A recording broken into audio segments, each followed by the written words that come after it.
അതുകൊണ്ട് നാം എല്ലാവരും ജ്ഞാനികളാവണം, അറിവുള്ളവരാവണം. ഇന്ന് മനുഷ്യർ പരസ്പരം വൈരത്തോടെയും വിദ്വേഷത്തോടെയും ജീവിച്ചുകൊണ്ടിരിക്കുകയാണ്. മനുഷ്യർ ഉണ്ടാക്കുന്ന ഉപകരണങ്ങൾ തന്നെ മനുഷ്യർക്ക് ദോഷകരമായി ഭവിച്ചുകൊണ്ടിരിക്കുകയാണ്. ദൈവത്തിന്റെ അസ്തിത്വത്തെ പോലും ചോദ്യം ചെയ്യുന്ന വല്ലാത്തൊരു കാലഘട്ടം.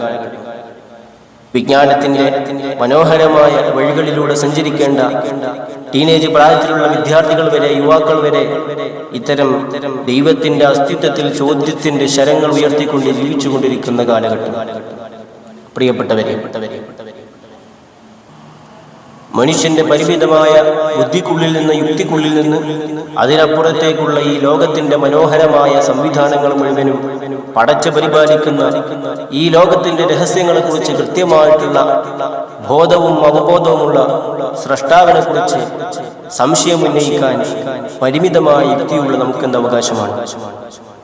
ഒരു പ്രഗത്ഭനായ പണ്ഡിതൻ തന്റെ സദസ്സിലേക്ക് ഒരുപാട് ആളുകളെ വിളിച്ചു വരുത്തുന്നുണ്ട്. എന്നിട്ട് ആ കൂട്ടത്തിൽ എല്ലാവരാലും ഒരു ഹാസ്യ കഥാപാത്രമായി വിശേഷിക്കപ്പെടുന്ന ഒരു മനുഷ്യനുണ്ടായിരുന്നു. അദ്ദേഹത്തിന് തീരെ ബുദ്ധിയില്ലായിരുന്നു ജനങ്ങൾക്കിടയിൽ. അദ്ദേഹത്തിന്റെ കയ്യിലേക്ക് അല്പം ഈത്തപ്പഴങ്ങൾ വെച്ചുകൊടുത്തുകൊണ്ട് പറയുന്നു, ഇത് ജനങ്ങൾക്കിടയിൽ വീതം വെക്കണം. ആ സമയത്ത് ആ കടന്നു വന്ന ആ മനുഷ്യൻ, ഭ്രാന്തനെന്ന് സർവരാലും മുദ്ര കുത്തപ്പെട്ട ആ മനുഷ്യൻ ചോദിക്കുന്നുണ്ട്, ജനങ്ങൾ വീതം വെക്കുന്നത് പോലെയാണോ, അതല്ല ദൈവം വീതം വെക്കുന്നത് പോലെയാണോ ഞാൻ ഇത് വീതിക്കേണ്ടത് എന്ന് ചോദിക്കുന്നു. ഓഹരിയുടെ രൂപം എങ്ങനെയാണ്? ആ സമയത്ത് പണ്ഡിതന് പറഞ്ഞു, അത്രേ, ജനങ്ങൾ വീതിക്കുന്നത് പോലെ വീതിച്ചാൽ മതി. എല്ലാവർക്കും 5 ഈത്തപ്പഴം തുല്യമായി വീതിച്ചുകൊണ്ട് അദ്ദേഹം കൊടുക്കുന്നു. ശേഷം പ്രഗത്ഭനായി പണ്ഡിതൻ അദ്ദേഹത്തോട് ചോദിച്ചു, അത്രേ, ഇനി ദൈവം വീതം വെക്കുകയാണെങ്കിൽ, ദൈവം ഓഹരി ചെയ്യുകയാണെങ്കിൽ എങ്ങനെയാണ് ചെയ്യുക?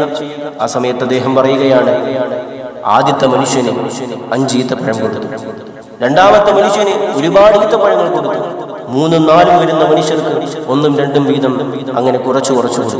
എന്നിട്ട് പറഞ്ഞു, ഇങ്ങനെയാണ് ദൈവം വീതം വെക്കുക എന്ന്. ജനങ്ങൾ മുഴുവനും അദ്ദേഹത്തെ പരിഹസിച്ചു. നീ ദൈവത്തെ കളിയാക്കുകയാണ്, ദൈവത്തിന്റെ മനോഹരമായ അസ്തിത്വത്തെ പരിഹസിക്കുകയാണോ എന്ന് ചോദിക്കുമ്പോൾ അദ്ദേഹം കൊടുത്ത മറുപടിയുണ്ട്, നിങ്ങൾ ചിന്തിക്കുന്നത് നിങ്ങളുടെ യുക്തിക്കനുസരിച്ചാണ്. അതിനപ്പുറത്തേക്ക് രാജാതിരാജനായ രക്ഷിതാവിന്റെ ഒരു നീതിബോധം നിങ്ങളെല്ലാവരും മനസ്സിലാക്കണം. നീതിക്കപ്പുറം അവൻ യുക്തിമാൻ കൂടിയാണ്. എല്ലാവർക്കും തുല്യമായി സമ്പത്തും സമ്പാദ്യവും കൊടുത്താൽ പിന്നെ പാവപ്പെട്ടവനാൽ നടക്കപ്പെടുന്ന ആവശ്യം പണക്കാരന് ലഭിക്കുകയില്ല. ആരാണ് ജോലി ചെയ്യുക? തൊഴിലാളികൾ ആരാണ്?